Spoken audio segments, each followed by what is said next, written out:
আচ্ছা মানব বলো দেখি রাত্র কেন কালো, সূর্য বলো কোথা থেকে পাইল এত আলো। আচ্ছা মানব বলো দেখি রাত্র কেন কালো, সূর্য বলো কোথা থেকে পাইল এত আলো। ফুলগুলো নানান রঙের কেমন করে হয়, পাতাগুলো সবুজ বটে ফুলের মতো নয়। দুধ কেন এত সাদা, মরিচ কেন ঝাল, আমগুলো পাকলে বলো কেমনে হয় তা লাল।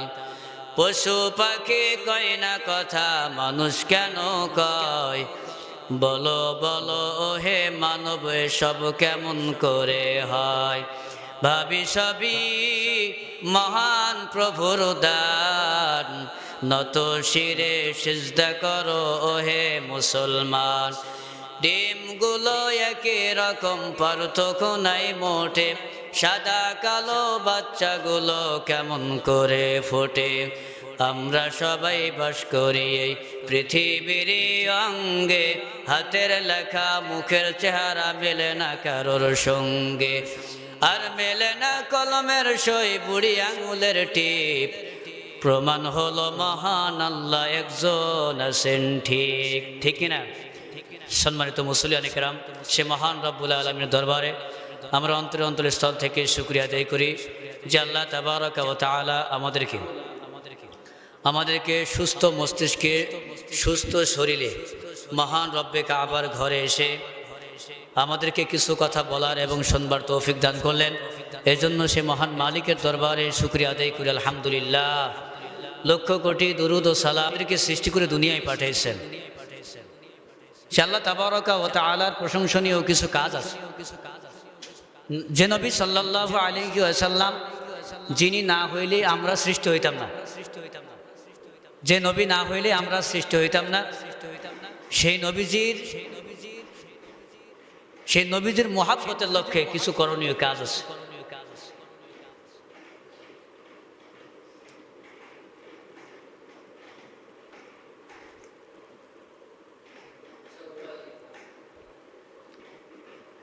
আমার নবীজি সাল্লাল্লাহু আলাইহি ওয়াসাল্লাম, যে আমার নবীজি সাল্লাল্লাহু আলাইহি ওয়াসাল্লাম একদিন হযরত ওমর রাদিয়াল্লাহু তাআলা আনহুকে সাথে করে নিয়া, যে ওমর রাদিয়াল্লাহু তাআলা আনহুকে নিয়া এক পথ দিয়ে রওনা হয়েছেন। ওই পথ দিয়ে যাইতে যাইতে নবীজি সাল্লাল্লাহু আলাইহি ওয়াসাল্লাম,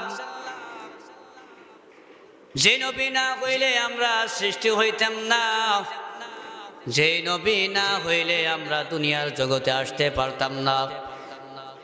কেমন নবী আমার, যে 63টা বছরের ভিতরে একটা মিথ্যা কথাও বলেন নাই। কে সেই নবী আমার, যে নবীজির শানে, নবীজির কাছে কাফের মুশরিকরা আসতেন নবীজিকে মারার জন্যে, নবীজিকে মারার জন্য আসতেন, নবীজির ব্যবহার দেখে কালিমা পড়ে মুসলমান হয়ে যাইতে। হযরত ওমর রাদিয়াল্লাহু তাআলা আনহু আমার নবীজি সাল্লাল্লাহু আলাইহি ওয়াসাল্লামকে সাথে করে নিয়া একদিন এক পথ দিয়ে রওনা। যাইতে যাইতে আমার নবীজি রাহমাতাল লিল আলামিন, যাইতে যাইতে একজন ব্যক্তির সাথে দেখা হয়ে গেল। এক ব্যক্তি মুশরিক ব্যক্তির সাথে সাক্ষাৎ হয়ে গেল। ওই মুশরিক ব্যক্তি নবীজিকে ডেকে বলে, ইয়া রাসূলুল্লাহ, ইয়া হাবিবাল্লাহ, এখান থেকে কয়েকদিন আগে আপনি আমার কাছ থেকে 40 মণ খেজুর ধার নিয়েছিলেন।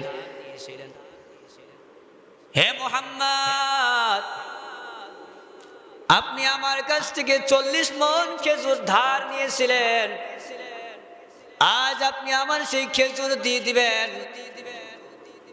ওই সময় রাহমাতাল লিল আলামিন নবী তখন ডেকে বলে, ইহুদি ভাই, আমি তো আপনার কাছ থেকে 40 মণ খেজুর নিয়েছিলাম, আমি তো আপনার কাছ থেকে সময় নিয়ে খেজুর নিয়েছিলাম, এখনো তো 2 দিন সময় বাকি আছে। ও ইহুদি ভাই, এখনো তো 2 দিন সময় বাকি আছে, 2 দিনের ভিতরে আমি আপনার খেজুর দিয়ে দিব। ওই ইহুদি ভাই বুঝতে চায় না এক পর্যায়ে নবীজিকে ডেকে বলে, হে মোহাম্মদ, আপনি যদি 40 মণ খেজুর আজকের ভিতরে না দেন, অবস্থার কিন্তু ব্যাঘাত ঘটবে। ইহুদি বারবার নবীজিকে হুমকি দেয়। আমার নবীজি সাল্লাল্লাহু আলাইহি ওয়াসাল্লাম, নবীজি বারবার ইহুদি ভাইকে বোঝাতে চায় কিন্তু বুঝতে চায় না। নবীজি বারবার বোঝাতে চায়, আমার নবীজি বুঝতে চায় না। কে সে নবী? আমার রাহমাতাল লিল আলামিন নবী, আমার রাহমাতাল লিল আলামিন নবী। নবীজি সাল্লাল্লাহু আলাইহি ওয়াসাল্লামের পাশে হযরতে ওমর রাদিয়াল্লাহু তাআলা আনহু দাঁড়ানো। নবীজির সাথে যখন ওই ইহুদি ভাই যখন বিভিন্ন খারাপ ব্যবহার করতে লাগলেন, নবীজির সাথে যখন বিভিন্ন খারাপ ব্যবহার করতে লাগলেন, পাশে ওমর দাঁড়ানো। ওমর ধৈর্য ধারণ করতে পারছেন না, ওমর পাশে দাঁড়িয়ে আছেন। নবীজি সাল্লাল্লাহু আলাইহি ওয়াসাল্লাম যদি অনুমতি দেয়, নবীজির অনুমতি পাওয়া মাত্র আমি তরবারি চালাবো। রাহমাতাল লিল আলামিন নবী বারবার ইহুদি ভাইকে বুঝাতে চায় কিন্তু ইহুদি ভাই বুঝতে চায় না। আমার নবীজি বারবার ইহুদি ভাইকে বুঝাতে চায়, ও ইহুদি ভাই, এখনো তো 2 দিন সময় আছে, 3 দিন সময় আছে। আমি আপনার কাছ থেকে যে সময়টা নিয়েছিলাম, আমি আপনার কাছ থেকে যে সময়টুকু নিয়েছিলাম, এখনো তো 2 দিন সময় আছে রে ভাই। 2 দিনের ভিতরে আমি আপনার কাছ থেকে যে 40 মণ খেজুর নিয়েছিলাম, 2 দিনের ভিতরে আমি আপনাকে সেই খেজুর দিয়ে দিব। ইহুদি ভাই বুঝতে চায় না, বারবার নবীজিকে বলে, ইয়া রাসূলুল্লাহ, হে মুহাম্মদ, আপনি যদি খেজুর আজকে না দেন, আজকে এই মুহূর্তে এই সময়ের ভিতরে যদি খেজুর না দেন, আপনার অবস্থা কিন্তু ব্যাঘাত ঘটবে। নবীজি, আপনি দ্রুত খেজুর দিয়ে দেন। অথচ পাশে আমার ওমর রাদিয়াল্লাহু তাআলা আনহু দাঁড়ানো, রাগে রঞ্জিত হয়ে পুরা চেহারাটা কালো হয়ে গেল, পুরা চেহারাটা লাল হয়ে গেল। ওমর রাদিয়াল্লাহু তাআলা আনহু, কে সে ওমর?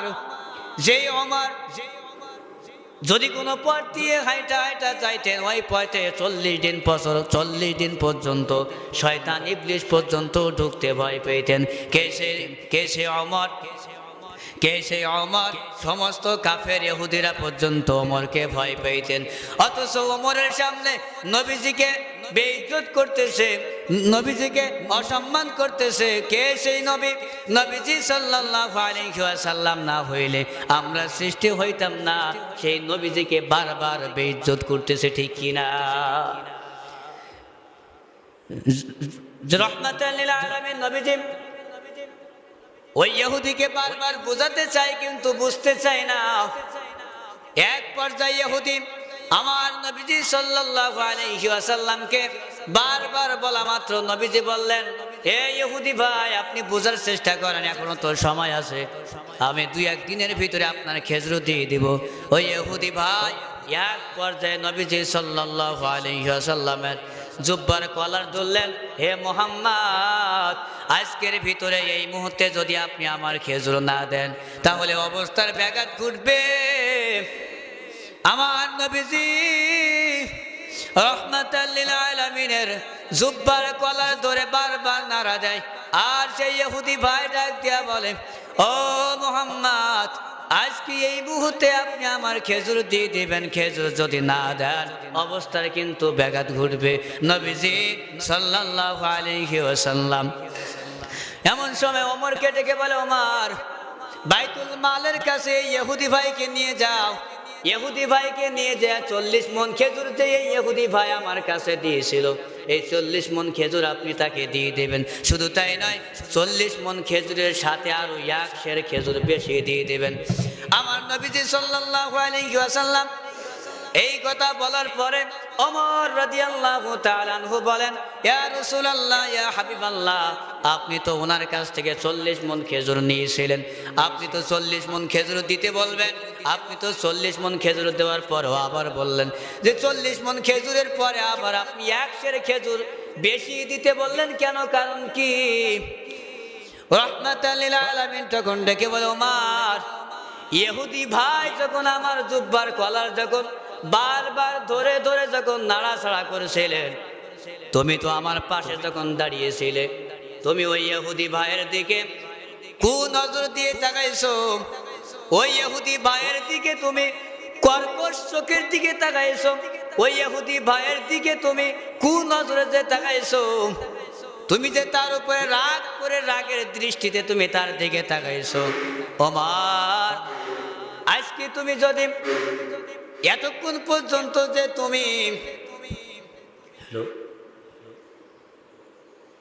ইহুদি ভাই যখন এতক্ষণ পর্যন্ত ইহুদি ভাই যখন আমার সাথে বেয়াদবিমূলক আচরণ যখন করেছিলেন, যখন তুমি ওই ইহুদি ভাইয়ের দিকে যখন বারবার যখন তুমি তার দিকে রাগান্বিত হচ্ছিলে, ওই ইহুদি ভাই ও তো একটা কথা বলতেই পারে, আমি তো তার কাছে ঋণী, সে তো আমাকে বলতেই পারে, অথচ তুমি তো তার ব্যবহারে তার কথা মাত্র তুমি তার উপরে রাগান্বিত হয়েছে। আমার 40 মণ খেজুর তো আমি তার কাছ থেকে নিয়েছিলাম, 40 মণ খেজুর তো আমি তার কাছ থেকে ধার ঋণ স্বরূপ আমি তার কাছ থেকে নিয়েছিলাম। 40 মণ খেজুর আমি তোমাকে দিতে বললাম, আবার সাথে আবার 1 সের খেজুর কেন বেশি দিতে বললাম? এই জন্যই বেশি দিতে বললাম, কারণ এতক্ষণ পর্যন্ত যে তুমি ইহুদি ভাইয়ের দিকে রাগ মেজাজে তুমি তার দিকে তাকাইছো, এর একটি কাফারা আছে না নাই? 10 মিনিট পর্যন্ত তুমি ওই ইহুদি ভাইয়ের দিকে তুমি কোন নজর দিয়ে রাগ মেজাজ দিয়ে তুমি তার দিকে তাকাইছো। এই জন্য আমি তোমাকে বললাম, বাইতুল মালের কাছে এই ব্যক্তিকে তুমি নিয়ে যাইবা। 40 মণ খেজুর তো এই ব্যক্তি আমার কাছে পাইবে, 40 মণ খেজুর তুমি দিবা এটাও বটে, কিন্তু 40 মণ খেজুরের সাথে আরো 1 সের খেজুর বেশি দিয়ে দিবা, কারণ এতক্ষণ পর্যন্ত তুমি যে রাগ করেছো এই রাগের একটা কাফারা আছে। কাফারাটা হচ্ছে ওই 1 সের খেজুর। নমি গোয়াম কে আজ দুনিয়া জুদাবাস, বহর কারে কে বাসে বা খুদাবাস। আর সেই নবীর মায়া অন্তরে নাই, সেই নবীর মহব্বত অন্তরে নাই। নবীর আশিক, যেই নবী না হইলে আমরা দুনিয়ার জগতে আসতে পারতাম না। যেই নবী যে কিয়ামতের ময়দানে কঠিন মুসিবতের দিনে ইয়াউমা ইয়াফিরুল মারউ মিন আখিহি ওয়া উম্মিহি ওয়া আবিহি ওয়া সাহিবাতিহি ওয়া বানি, কিয়ামতের ময়দানে কঠিন মুসিবতের দিনে আমার আপন ভাইও পর্যন্ত আমাকে চিনবে না, আমার পিতামাতা পর্যন্ত, আমার আত্মীয় স্বজন পর্যন্ত, আমার পাড়া প্রতিবেশী পর্যন্ত, আমার আদরের আম্মা জানও পর্যন্ত আমার ওই কঠিন মুসিবতের দিনেও আমাকে চিনবে না। ওই দিনে আমার একজন মানুষে চিনবে, সেই ব্যক্তিটাকে ওয়ামা আরসালনাকা ইল্লা আলামিন। নবীজি, ওই নবীজিকে সাহাবায়ে কেরামরা তাবেঈনরা আইম্মায়ে মুজতাহিদরা কত মহব্বত করতেন, আজ আমাদের ভিতরে মহব্বত নাই। আমরা নবীজিকে মহব্বত করি না, আমরা শুধু মনে করে মাথায় টুপি দিলে নবীজিকে মহব্বত করা হয়ে যাবে, গায়ে জুব্বা দিলে নবীজিকে মহব্বত করা হয়ে যাবে। ও যুবক, ও নবীর আশিক, নবীজির শানে যদি মাথায় টুপি দেওয়ার পরে গায়ে জুব্বা দেওয়ার মাত্র, শুধু এই 2টা জিনিস পালন করার মাত্র যদি নবীর মহব্বত করা হয়ে যায়, তাহলে পৃথিবীতে আর কোনো আমল করার কোনো প্রয়োজন ছিল না। ওই নবীজিকে সাহাবা আজমাইনা কেমন ভাবে মহব্বত করছেন শুনে রাখেন। হযরতে সাদ রাদিয়াল্লাহু তাআলা আনহু নবীজিকে কত মহব্বত করতেন। সাদ রাদিয়াল্লাহু তাআলা আনহু ছিলেন কুচকুচে কালো, সর্বনিম্ন স্তরের মানুষ ছিলেন। হযরতে বেলাল রাদিয়াল্লাহু তাআলা আনহু যেমন ছিলেন, সাদ রাদিয়াল্লাহু তাআলা আনহু দেখতেও কিন্তু তেমন ছিলেন। অথচ নবীজির মহব্বত তাদের অন্তরে কেমন ছিলেন, তাদের আমার নবীজির মুহাব্বত তাদের অন্তরের ভিতরে কেমন ছিলেন শুনে রাখেন। হযরতে সাদ রাদিয়াল্লাহু তাআলা আনহু নবীজি সাল্লাল্লাহু আলাইহি ওয়াসাল্লামের সাথে সাক্ষাৎ করলেন। আমার নবীজি ডেকে বলেন, সাদ, তোমার তো উপযুক্ত বয়স হয়ে গেল, তোমার তো বিবাহ দেওয়ার দরকার। সাদ, তুমি কি বিবাহ করবা নাকি? সাদ রাদিয়াল্লাহু তাআলা আনহু তখন মুস্কি হাসি দেয়। সাদ রাদিয়াল্লাহু তাআলা আনহুকে বারবার জিজ্ঞাসা করেন, ও সাদ, তোমার তো বিবাহের উপযুক্ত বয়স হয়ে গেছে, তোমার বিয়ের উপযুক্ত বয়স হয়ে গেছে, তোমার তো বিয়ে করার দরকার। সাদ, তুমি বিয়ে করবা নাকি? সাদ রাদিয়াল্লাহু তাআলা আনহু মুস্কি হাসি দেয়। ইয়া রাসূলুল্লাহ, ইয়া হাবিবাল্লাহ, আমার আল্লাহ এবং আমার নবীজি আমার ব্যাপারে ভালো জানে। সুবহানাল্লাহ। ইয়া রাসূলুল্লাহ, ইয়া হাবিবাল্লাহ, যেই নবী না হইলে আমি সাদ পর্যন্ত দুনিয়ায় আসতে পারতাম না, অথচ আমি আমার বিষয় অবগত না, আমি আমার বিষয় অবগত, আমার চেয়ে বেশি অবগত হচ্ছে রাহমাতাল লিল আলামিন। মাঝখানে একটা কথা বলে রাখি, আমি আমার জীবনের উপরে যতটুকু মহাব্বত না রাখি, আমার জীবনের প্রতি তার থেকে দ্বিগুণ মহাব্বত হচ্ছে রাহমাতাল লিল আলামিনের। যদি আমার প্রতি আমার বেশি মহাব্বত থাকতো, আমার জীবনের ভিতরে, আমার জিন্দেগির উপরে, আমার জীবনের প্রতি যদি আমার বেশি মহাব্বত থাকতো, তাহলে আমি গুনার কাজ করতাম না। আমার জিন্দেগির উপরে, আমার জীবনের উপরে যদি বেশি মহাব্বত থাকতো, তাহলে আমি ওই কবরের আযাবের ভয় পাইতাম। আমার জীবনের ভিতরে যদি আমার জিন্দেগির মহাব্বত যদি আমার কাছে বেশি থাকতো, তাহলে আমি ওই কবরের ভয় পাইতাম, ওই জাহান্নামের ভয় পাইতাম, জাহান্নামের আগুনের ভয় পাইতাম। অথচ বোঝা গেল আমি গুনাহ করতে তো দ্বিধাবোধ করি না, অথচ বোঝা গেল আমি আমার জীবনের চাইতে, আমার জীবনের প্রতি আমার যে মহাব্বত নাই, আমার জীবনের চাইতেও নবীজির আমার উপরে বেশি মহাব্বত। ঠিক কিনা বলে?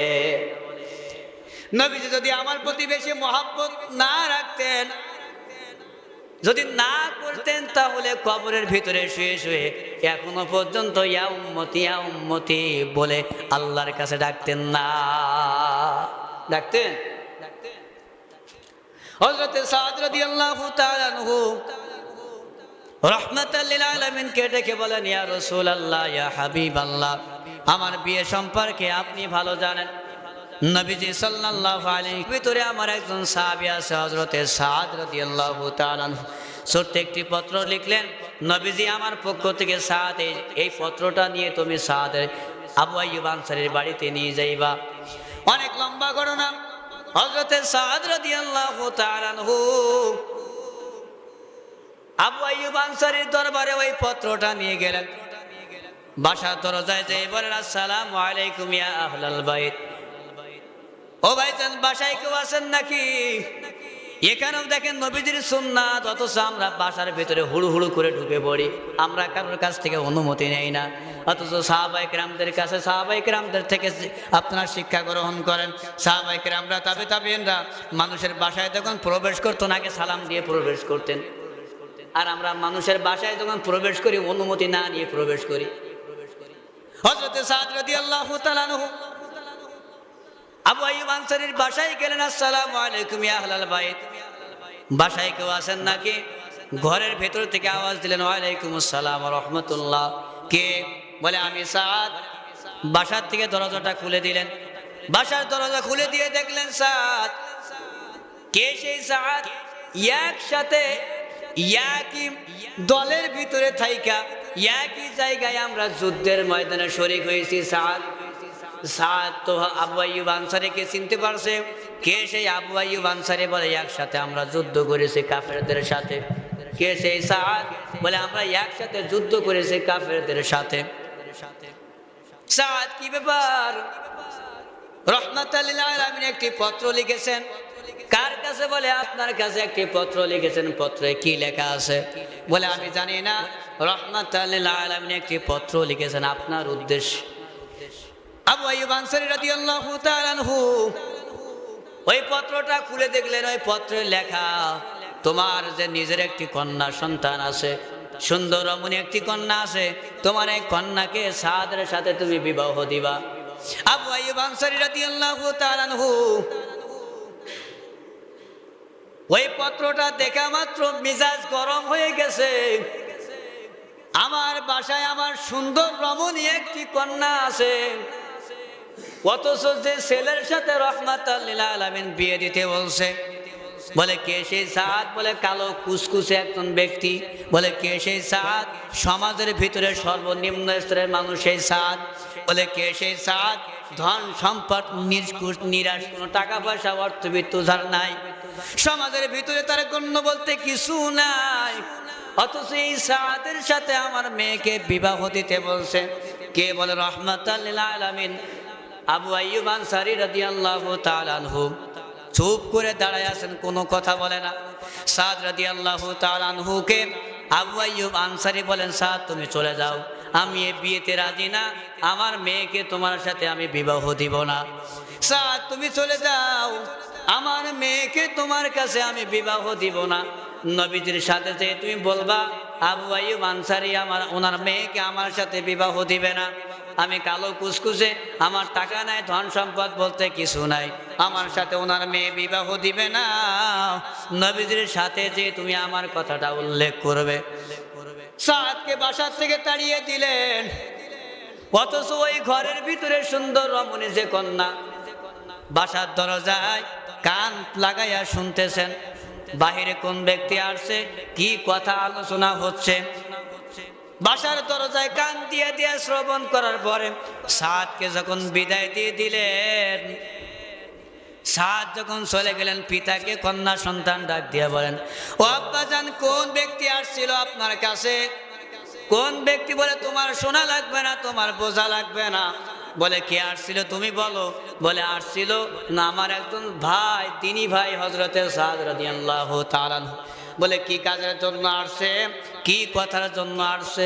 বলে তোমার কিছু দেখা লাগবে না, তোমার কিছু বোঝা লাগবে না। বলে কিসের জন্য আসছে বলবেন নি?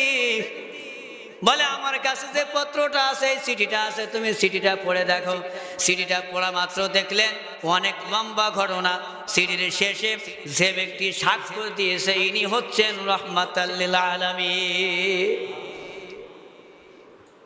রাহমাতাল লিল আলামিনের স্বাক্ষর পাওয়া মাত্র ওই কন্যা সন্তান মেয়ে, সুন্দর রমণী মেয়ে ডেকে বলেন, আব্বা জান, আপনি যে বিবাহতে রাজি না, আমি কিন্তু সেই বিবাহতে রাজি আছি। কেন আমি বিবাহতে রাজি আছি? যে রাহমাতাল লিল আলামিন দুনিয়ার জগতে না আসলে আমি সুন্দর রমণী কন্যা সন্তান পর্যন্ত দুনিয়ায় ভূমিষ্ঠ হইতাম না। আমি নারী দুনিয়ায় ভূমিষ্ঠ হইতাম না, যার মাধ্যমে আমি ভূমিষ্ঠ হয়েছি, যার কারণে আমি দুনিয়ার সুন্দর, যার কারণে আমি দুনিয়ার সুন্দর রং তামাশা দেখলাম। অথচ যে নবীজি সাক্ষ্য দিয়েছে, যে নবীজি যে বিবাহতে রাজি আছে, আমি মাইয়া পর্যন্ত স্বয়ং রাজি আছি। বলে আপনি সাদকে তাড়াই দিয়েছেন নি? বলে হ্যাঁ, আমি সাদকে তাড়িয়ে দিয়েছি। বলে আপনি দ্রুত চলে যান, এই সাদ যদি নবীজির কাছ পর্যন্ত যদি পৌঁছায় যায়, নবীজির কাছে যে যদি বলে আবু আইয়ুব আনসারী আপনার কাছে, আপনার উপরে বেজার, নবীজি আপনার উপরে কিন্তু রাগে রাগান্বিত হবে। অতএব আপনি দ্রুত সাদকে ডেকে বলেন, সাদ আমি এই বিবাহতে কিন্তু রাজি আছি। অনেক লম্বা ঘটনা। আবু আইয়ুব আনসারী রাদিয়াল্লাহু তাআলা আনহু হযরতে সাদ রাদিয়াল্লাহু তাআলা আনহুকে ডাক দিলেন, সাদ শুনে যাও, সাদ রাহমাতাল লিল আলামিনের কাছে সুন্দর সুসংবাদটা তুমি পৌঁছাই দিবা, এই বিবাহতে আমি আবু আইয়ুব আনসারী পর্যন্ত রাজি আছি। ওই সময় হযরতে সাদ রাদিয়াল্লাহু তাআলা আনহু হাসতে হাসতে আনন্দ করতে করতে নবীজির দরবার পর্যন্ত আসলেন। নবীজির কাছে এসে বললেন, ইয়া রাসূলুল্লাহ, ইয়া হাবিবাল্লাহ, আপনি তো বিবাহের জন্য চিঠি লিখলেন, একটি পত্র লিখলেন আবু আইয়ুব আনসারীর কাছে। আপনি আনসারীর কাছে চিঠি লিখলেন, চিঠিটা পড়া মাত্র উনি কিন্তু রাজি হয়েছে, কিন্তু বিয়ের তো কিছু আঞ্জাম ক্রয় করার প্রয়োজন, বিয়ের কিছু জিনিসপত্র কেনার প্রয়োজন। আমার তো তেমন কোনো টাকা নাই, পয়সা নাই, আমার তো তেমন কোনো ধন সম্পদ বলতে কিছু নাই। ইয়া রাসূলুল্লাহ, ইয়া হাবিবাল্লাহ, বিয়ের তো কিছু আঞ্জাম ক্রয় করার দরকার, এখন আমি টাকা পাবো কই? নবীজি রাহমাতাল লিল আলামিন আরেকটি পত্র লিখলেন নিজের জামাতার কাছে, হযরতে ওসমানের কাছে। ওসমান, সাদ তোমার দরবারে যাবে, তুমি 1 রুপিয়া 1টা টাকা তুমি তাকে দিবে, 1টা টাকা তুমি তাকে দিবে, হাদিয়া স্বরূপ তুমি তাকে দিবে। আর দ্বিতীয়বার তার কাছে তুমি চাইবা না, আল্লাহর রাস্তায় তুমি তাকে 1টা টাকা দান করবে। সাদ রাদিয়াল্লাহু তাআলা আনহু হযরতে ওসমান রাদিয়াল্লাহু তাআলা আনহুর কাছে গেলেন, ওখান থেকে 1টা টাকা নিয়ে আসছে। আমি বুঝাতে চাচ্ছি রাহমাতাল লিল আলামিনকে কেমন ভাবে মহব্বত করতে হবে। নবীজিকে মহব্বত করলে আমরা কেমনে জান্নাতে যেতে পারবো? নবীজিকে মহব্বত না করলে জান্নাতে যাওয়া সম্ভব না। ও ভাই, নবীজির মহব্বত বিহীন কিন্তু জান্নাতে যাওয়া সম্ভব না। আল্লাহ পাক রব্বুল আলামিন নিজেই কোরআনের ভিতরে বলেন যে কুল ইন কুনতুম তুহিব্বুনাল্লাহা ফাত্তাবিউনি ইউহিব্বুকুমুল্লাহ ওয়া ইয়াগফির লাকুম যুনুবাকুম আল্লাহু গফুরুর রহিম। রাহমাতাল লিল আলামিনকে কেমন ভাবে মহব্বত করতে হবে শুনে রাখেন রে ভাই। রাহমাতাল লিল আলামিন হযরতে ওসমান রাদিয়াল্লাহু তাআলা আনহু নিজের জামায় 1টা টাকা দান করলেন সাদের কাছে। সাদ রাদিয়াল্লাহু তাআলা আনহু ওই 1টা টাকা নিয়ে নবীজির দরবারে আসলেন। নবীজির দরবারে আয়েশা রাহমাতাল লিল আলামিনকে ডেকে বলেন, ইয়া রাসূলুল্লাহ, ইয়া হাবিবাল্লাহ, আপনার জামায় 1টা টাকা দান করেছেন, এই 1টা টাকা আমি কি করব? নবীজি সাল্লাল্লাহু আলাইহি ওয়াসাল্লাম তখন ডেকে বলেন, আপনি একটি পাত্র নিয়ে যাবেন, আপনি একটি ব্যাগ বা থলে নিয়ে বাজারে চলে যাবেন। আপনার বিয়ের যে আঞ্জামগুলো কেনার দরকার, আপনার বিয়ের যে ক্রয় করার দরকার, বিয়ের যে আঞ্জামগুলো ক্রয় করার দরকার, সেইগুলো আপনি কিনে নিয়ে আসবেন, ক্রয় করে নিয়ে আসবেন। হযরতে সাদ রাদিয়াল্লাহু তাআলা আনহু ওই 1টা টাকা নিয়ে বাজারে চলে গেলেন বিয়ের আঞ্জামগুলো ক্রয় করার জন্য। এক পাশ থেকে ক্রয় করতে করতে যখন বাজারের মাছ পর্যন্ত চলে আসে, ওই সময় সাদ রাদিয়াল্লাহু তাআলা আনহু তখন পেছন দিকে তাকায় দেখেন পেছনের দোকানের শাটারগুলো বন্ধ হচ্ছে। হযরতে সাদ রাদিয়াল্লাহু তাআলা আনহু তখন চিন্তায় পড়ে গেলেন, কি ব্যাপার, পেছনের দোকানের শাটারগুলো কেন বন্ধ হচ্ছে? পেছনের দোকানগুলো কেন বন্ধ হচ্ছে, কারণটা কি? পাশের একটি দোকানে যে জিজ্ঞাসা করলেন, ও ভাই, পেছনের দোকানগুলো কেন বন্ধ হচ্ছে? তখন ওই ব্যক্তিটাকে বলেন, আপনি কে ভাই? আমি আপনাকে চিনি না, আমি আপনাকে জানি না, অথচ আপনি আমার কাছে বললেন পেছনের দোকানগুলো কেন বন্ধ হচ্ছে?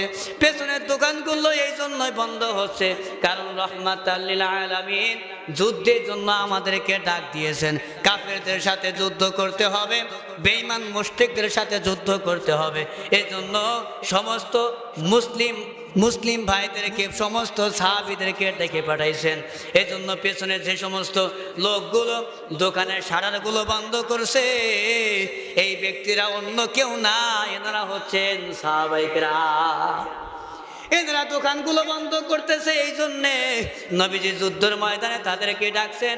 এনারা যুদ্ধে যাওয়ার জন্য, কাফেরদের সাথে যুদ্ধ করার জন্য, নবীজির সাথে যুদ্ধ করবে বলে, নবীজির সাথে হাতে হাত রেখে কাফেরদের সাথে যুদ্ধ করবে বলে দোকানগুলো বন্ধ করছে। সাদ রাদিয়াল্লাহু তাআলা আনহু ওই জায়গায় দাঁড়ায় গেছেন।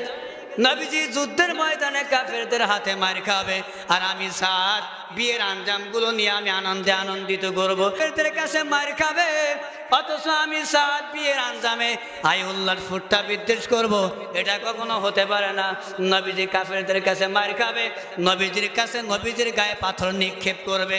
কাফের মুশরিকরা নবীজির দিকে তাকাইয়া হাসাহাসি করবে, অথচ আমি সাদ বিয়ের আঞ্জাম নিয়ে ব্যস্ত থাকবো, এটা কখনো হতে পারে না।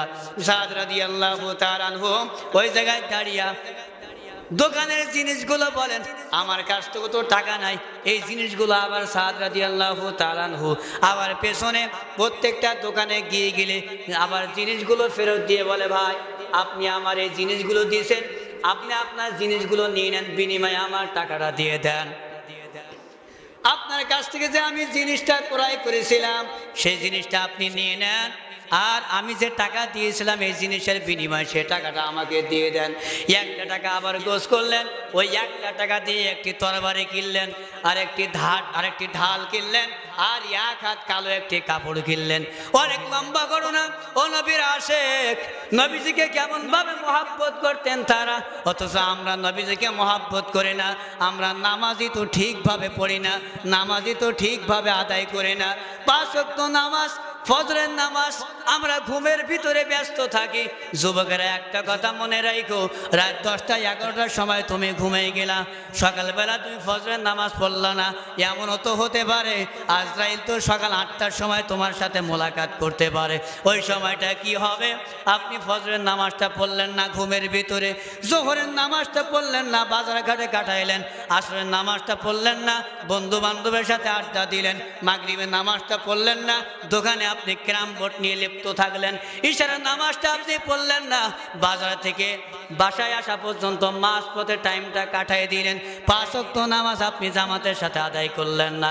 একটা কথা মনে রাখবেন, কুল্লু নাফসিন যায়িকাতুল মাউত ইযা জাআ আজালুহুম। 1 সেকেন্ড আগেও না, 1 সেকেন্ড পরেও না, মৃত্যু যখন আসবে সময় তো সময়, 1 সেকেন্ড আপনাকে পার হতে দেবে না। 1 সেকেন্ড আগেও তোমার কাছ থেকে টাইম নেওয়া হবে না। টাইম যখন হবে ঠিক যথা টাইমে আপনার মৃত্যু 2টার সময়, জুমার দিন 2টার সময় আপনার মৃত্যু হবে। আবার জুমার দিন যদি 3টার সময় থাকে, 3টার সময় আপনার মৃত্যু হবে।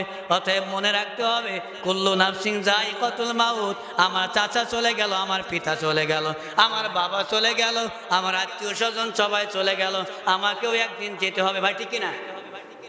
সবাইকে একদিন যেতে হবে, অথচ আমরা নামাজ পড়ি না। সকালবেলা আমার বাপকে আমি কবর দিয়ে আসলাম, ওই কবরের ভিতরে রেখে আসলাম। জোহরের নামাজ আমরা পড়লাম না, জোহরের নামাজ আমরা বিভিন্ন ধন সম্পদ কাড়াকাড়ি নিয়ে ব্যস্ত থাকি। ও নবীর উম্মত, সময় সংক্ষেপ। হযরতে সাদ রাদিয়াল্লাহু তাআলা আনহু একটা তরবারি নিয়ে, একটা ঢাল নিয়ে, কালো একটি কাপড় নিয়ে যুদ্ধের ময়দানে শরীক হলেন। আপনারা প্রশ্ন করতে পারেন, সাদ রাদিয়াল্লাহু তাআলা আনহু কেন কালো কাপড় কিনলেন? সাদ রাদিয়াল্লাহু তাআলা আনহু এই জন্যই কালো কাপড় কিনেছে, নবীজি আমাকে তো হুকুম দিয়েছে তুমি বিবাহ করবে, বিয়ের আঞ্জাম ক্রয় করতে তুমি বাজারে যাবে না। আমি যখন যুদ্ধের ময়দানে যাব, আমার চেহারা দেখা মাত্র নবীজি আমাকে চিনে ফেলবে। অতএব নবীজি যেন আমাকে চিনতে না পারে, আমি কালো কাপড় দিয়ে আমার মুখটা আমি ঢেকে রাখবো। কাফেরদের সাথে আমি নবীজির সাথে হাত রেখে কাফেরদের সাথে আমি যুদ্ধ করব, অথচ নবীজি যেন চিনতে না পারে এই ব্যক্তিকে। আল্লাহর কি রহমত!